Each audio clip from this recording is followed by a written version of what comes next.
Hi. దేవర ఎలా అనిపించింది song? దేవర song చాలా బాగుంది. ఇప్పుడు మనకి ఫస్ట్ సాంగ్ విన్నా కానీ ఫస్ట్ సాంగ్ వచ్చింది కదా ఇంతకుముందు, ఆ సాంగ్ వింటే ఎటువంటి ఫీల్ కలిగిందో ఇది అంతకన్నా ఒక 10 times బాగుంది అనిపించింది. చాలా ఫ్రెష్ సాంగ్ వింటే ఎలాంటి ఫీల్ కలుగుతుందో, కాపీ అంటే అట్లా ఏం లేదన్న, ఫ్రెష్ సాంగ్ ఇప్పుడు మాస్టర్ పీస్ లాగా అనిపించింది. ఇది ఈ సాంగ్ చాలా నెమ్మదిగా వెళ్తుంది ప్రేక్షకులకి, చాలా పెద్ద హిట్ అవుతుంది 100%. ఎన్టీఆర్ లుక్స్ ఎలా అనిపించింది? బాగున్నాయండి. మనం ఎటువంటి అయితే ఎక్స్పెక్ట్ చేస్తాము ఎన్టీఆర్ లుక్స్ ఎట్లా ఎక్స్పెక్ట్ చేస్తాం అట్లానే ఉన్నాయండి, ఎటువంటి మార్పు లేదు. ఎన్టీఆర్ లుక్స్ చాలా ఫ్రెష్గా ఉన్నాయి, చాలా బాగున్నాయండి. వాళ్ళిద్దరి కెమిస్ట్రీ కూడా చాలా బాగుంది. సో శ్రీదేవి కూతురుతో జత కట్టాడు కదా, మీరు ఎలా ఫీల్ అవుతుంది?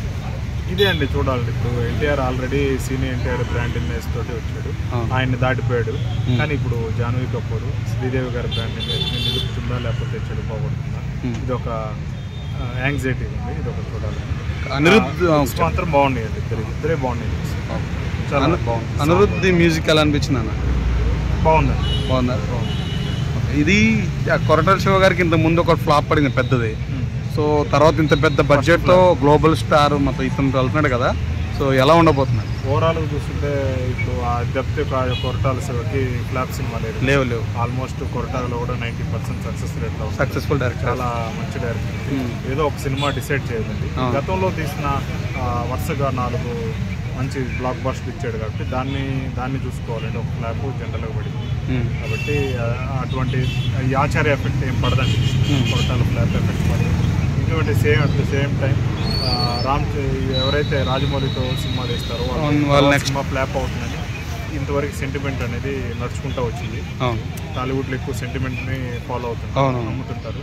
రాజమౌళితో ఎవరైతే సినిమా తీస్తారో వాళ్ళ తర్వాత 6 డజన్లు కొద్ది లేకపోతే 2-3 ఫ్లాప్లు పడతాయి అని ఒక సెంటిమెంట్ ఉంది. ఈ సినిమాతో మాత్రం ఎన్టీఆర్ ఆ రికార్డుని బ్రేక్ చేసింది. రాజమౌళితో సినిమా తీసి తర్వాత బ్లాక్ బస్టర్ కొట్టిన వన్ అండ్ ఓన్లీ మొట్టమొదటి హీరోగా ఎన్టీఆర్ నిలుస్తాడు అనిపిస్తుంది అని కోరుకుంటున్నాను, అవ్వాలని కూడా. గతంలో చాలామంది ట్రై చేశారు, ఎవరో వాళ్ళు కాలేదు, ఇప్పుడు ఎన్టీఆర్ వల్ల అవుతుంది. ఏమాత్రం చిన్న గ్లిమ్స్ చూసినా కానీ సాంగ్స్ చూసినా కానీ ఎక్కడ డిసప్పాయింట్ చేయలేదు ఎన్టీఆర్.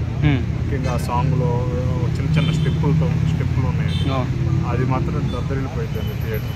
మన లాస్ట్లో టెంపర్లో ఎటువంటి బీచ్ సాంగ్ ఎలా అయితే ఆ బీచ్ సాంగే గుర్తొచ్చింది. ఎలా అయితే ఫ్యాన్స్ ఎలా అయితే చిన్న స్టెప్లు వేస్తే ఎంజాయ్ చేశారు అప్పుడు సిక్స్ ప్యాక్ ఎన్టీఆర్. ఇప్పుడు 2013లోనే ఇప్పుడు వచ్చింది అది. ఆఫ్టర్ లాంగ్ గ్యాప్ 10 years తర్వాత ఇప్పుడు ఎంజాయ్ చేస్తారండి కంపల్సరీ ఈ సాంగ్ తోటి.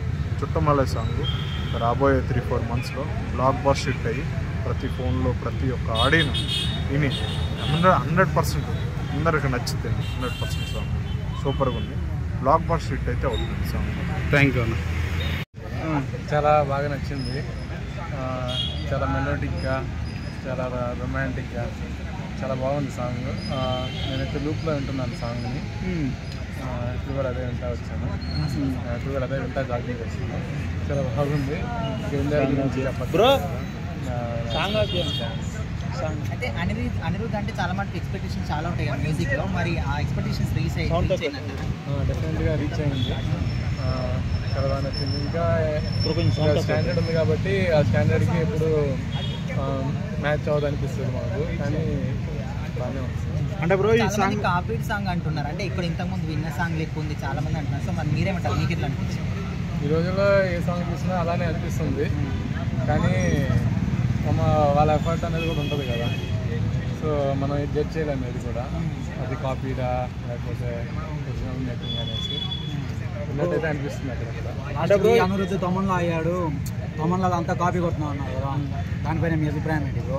ఇది కూడా కాపీ సాంగ్ అంటారా? ఏదో ఎప్పుడు రూమర్స్ అనేవి వస్తూనే ఉంటాయి, వాళ్ళ వర్క్ వాళ్ళకే తెలుస్తుంది కదా. డిఫరెన్స్ ఏదైనా ఉంటుంది, డిఫరెన్స్ లేకుండా వాడు లాంచ్ అయితే చేయడు కదా. ఇది సాంగ్ కూడా అంతే, చేంజెస్ ఉంటాయి 100%. అనిరుద్ధ్ కూడా కంప్లీట్గా మన తమన్లా మారిపోతున్నట్టున్నారు, ఎంతవరకు కరెక్ట్ బ్రో? తమన్ లెక్క మారడం కంటే ఇంకా ఎక్కువ బ్రో. అనిరుద్ధ్ని ఇక కొట్టేటోడు లేడు ఇక ఇప్పుడైతే ప్రెసెంట్ అయితే జనరేషన్. కాపీ కొట్టడంలో తమన్లా మారుతున్నాడు అంటున్నా బ్రో. ఇక తమన్ డిఫరెంట్ బ్రో, తమన్ అంటే కొంచెం లవ్ సాంగ్స్ ఉంటాయి, అన్నీ ఉంటాయి, కానీ అనిరుద్ధ్ అట్లా కాదు కదా. ఒక మూవీలో మొత్తం ఒక వైడ్గా తీస్తాడు, ఇక విక్రమ్ కానీ 3 మూవీ సాంగ్స్ అయినావా బ్రో, లవ్ సాంగ్స్, అది మొత్తం 3 ఈక్వల్గా ఉంటుంది, అంత డిఫరెంట్గా. జూనియర్ ఎన్టీఆర్ అకౌంట్లో పెద్ద హిట్, ఇంకొక పెద్ద హిట్ అనుకోవచ్చా? అవును బ్రో, ఎందుకంటే 100% ఫ్యాన్స్ కూడా ఈక్వల్లీ వెయిట్ చేస్తాను, ఎందుకంటే ఇన్ని ఇయర్స్ గ్యాప్ వచ్చింది. ప్లస్ అందులో ఏంటంటే కొరటాల శివ డైరెక్టర్ వచ్చేసి అనిరుద్ధ్ మిక్స్ 100% డ్యామ్ షూర్. అంటే RRRని మించి ఉంటుంది అనుకోవచ్చా ఈ సినిమాని, ఎక్స్పెక్ట్ చేయొచ్చా? ఎందుకంటే RRR వచ్చేసి రామ్ చరణ్, రాజమౌళి ఉన్నాడు కాబట్టి అంత కొట్టకపోయినా కానీ మ్యాక్స్ ఆ రేంజ్కి వెళ్తుంది 100%. ఎందుకంటే జూనియర్ ఎన్టీఆర్ చాలా లైక్ అంటే అప్పట్లో శ్రీదేవి సీనియర్ ఎన్టీఆర్ కాంబినేషన్, ఇప్పుడు జూనియర్ ఎన్టీఆర్ జాన్వీ కపూర్, ఎలా అనిపిస్తుంది కాంబినేషన్? అంటే ఇక మ్యాక్స్ ఇక హిట్ అవుతుంది బ్రో, ఇక రిలీజ్ అయితే ఇక దాన్ని బట్టి ఇక, ఎందుకంటే మనం ముందే హైప్ ఎలివేషన్స్ ఎక్కువ పెట్టుకున్నాం అనుకో, మూవీ వచ్చేసరికి చికాక్ అవుతుంది, డిసప్పాయింట్ అవుతుంది. ఇక యాజ్ ఇక మనం సాహో, కల్కి ఇవన్నీ చూస్తలేము, ఇక రాధేశ్యామ అనేది ప్రభాస్ మూవీస్ అంటే ప్రభాస్ హిట్ పడుద్ది అనుకోవచ్చు ఈ మూవీ, అంటే అంత మించి పడుద్ది అనుకోవచ్చు. అంత మించి పడకపోయినా 100% అంత పెట్టుకోవచ్చు, హోప్స్ అయితే 100% అంత పెట్టుకోవచ్చు. Thank you.